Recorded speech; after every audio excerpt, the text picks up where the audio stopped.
When my doctor handed me the scan results, my entire world came crashing down in a single breath. With only months left to live, I decided to take one final trip back to my childhood home, a quiet, picture-perfect house in the suburbs, to say a quiet, secret goodbye to the family I loved. I didn't want their pity, and I didn't want tears. I just wanted one last normal weekend together. But the moment I unlocked the front door, the silence inside felt heavy, wrong, and cold. I walked up the stairs to my mother's bedroom, expecting to find her reading or resting. Instead, what I found hidden behind her closet wall changed everything I ever believed about my life, my health, and the people I trusted most. I'm glad you're here. Follow my story until the end and comment the city you're watching from so I can see how far my story has reached. My name is Sarah. I'm 32 years old, and up until 3 weeks ago, I thought I had my whole life ahead of me. But when my doctor sat me down and handed me those scan results, my world shattered into a million pieces. The diagnosis was terminal. He gave me months, maybe less. I decided not to tell my family right away. I didn't want their pity, their frantic tears, or the heavy weight of sorrow ruining our last moments together. All I wanted was one final, peaceful weekend at my childhood home in the quiet suburbs of Ohio, pretending everything was completely normal. I drove up the long, winding driveway, expecting to see my mother tending to her garden like she always did. But as I pulled up, a cold knot tightened in my stomach. The driveway was completely empty. The front porch lights were dead, and the curtains were tightly drawn. The entire house stood eerily dark and silent under the gray afternoon sky. Stepping onto the porch, I unlocked the front door, only to be greeted by a heavy, suffocating chill that felt less like home and more like a warning. I stepped inside and called out for my mother, but only my own hollow echo answered back. The silence in the house was thick, almost unnatural. As I walked down the dim hallway into the kitchen, strange details began catching my eye. Unopened mail was piled high on the dining table. A plate of half-eaten food sat stale on the counter, surrounded by buzzing flies. "Mom," I called again, my voice trembling slightly. Still nothing. I checked the garage, expecting her car to be gone, but there it was, sitting cold in the dark. If her car was here, she couldn't be far. A growing sense of unease pushed me up the stairs toward her bedroom. Her room was unusually untidy, as if someone had been searching for something in a hurry. On her nightstand sat her cell phone, left completely behind. Next to it was an old, dusty wooden jewelry box. Driven by an overwhelming gut feeling, I lifted the velvet lining inside. Tucked beneath was a heavy, tarnished brass key I had never seen before. The brass key felt unnaturally heavy in my palm, cold against my skin. My heart hammered against my ribs as I looked around her bedroom, trying to figure out what a key like this could possibly belong to. Nothing in the room seemed to match its strange, vintage shape. Impelled by a sudden intuition, I walked over to her walk-in closet. I pushed aside the long row of heavy winter coats hanging along the back wall. Tucked away behind a dark wool trench coat, I noticed a subtle seam in the wooden paneling. I ran my fingers over the dark wood until my fingernail caught on a tiny, disguised keyhole. I slid the key into the lock. With a sharp, metallic click, a hidden door popped open, revealing a cramped, unlit compartment built directly into the wall structure. I reached inside and pulled out a thick stack of manila folders and a series of unmarked medicine bottles. As I opened the top folder under the dim closet light, my breath caught in my throat. These were my mother's records.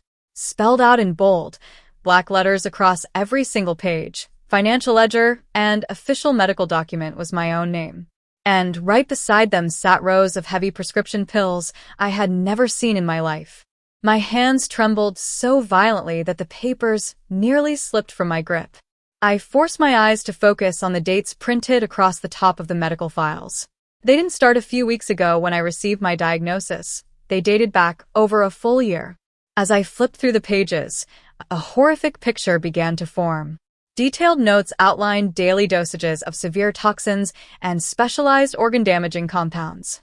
Included in the file was a copy of my late father's irrevocable trust fund, a massive $4 million estate that was set to pass entirely to my mother and her long-term partner, David, only in the event of my death. They weren't just waiting for me to pass away, they were actively causing it.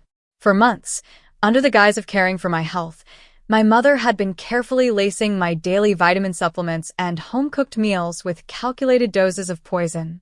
My terminal illness, the unbearable fatigue, the terrifying organ scans, it was all artificially manufactured. The woman who gave me life, the person who held my hand through childhood nightmares, had spent the last year methodically destroying my body from the inside out for a payout. A cold, suffocating shock washed over me, instantly freezing the tears in my eyes into sheer, unadulterated fury. Before I could fully process the crushing weight of their betrayal, the heavy front door downstairs clicked open. The sound echoed loudly through the empty house. I froze, holding my breath, as muffled voices carried up the stairwell. It was my mother and David. They were laughing casually, discussing decorators and talking about how they would remodel the house once the trust fund money cleared. My fear instantly vanished, replaced by an icy, unwavering resolve. Clutching the thick stack of evidence tightly against my chest, I slowly stepped out of the closet and walked toward the top of the grand staircase. "Sarah," my mother called out, stopping at the foot of the stairs as she caught sight of my shadow. Her voice carried that familiar, sweet tone she always used. But as her eyes traveled up to the manila folders in my hands, the color drained from her face in an instant. "What is that, sweetheart?" she stammered, stepping back. David's smug smile instantly vanished, replaced by pure, panic-stricken terror. "It's over, Mom," I said, my voice echoing cold and steady through the foyer. "I found your little hidden room. I know about the trust fund, the poison, and everything you've been feeding me." She opened her mouth to lie, but no words came out. David took an aggressive step toward the stairs, his eyes darting frantically toward the front door. "Sarah, calm down. You're not thinking straight," he stammered, his voice shaking. "You're sick. You're confused. Let us explain." "Don't come any closer," I commanded, stepping back just enough to keep my distance. "And don't bother making excuses. While you two were standing down there lying to my face, the police were already on their way. I called them 5 minutes ago." Before either of them could react, red and blue flashing lights illuminated the front windows.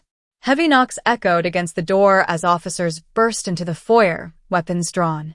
My mother began to sob hysterically, dropping to her knees and pleading her innocence, while David tried to run out the back before being pinned to the floor in handcuffs.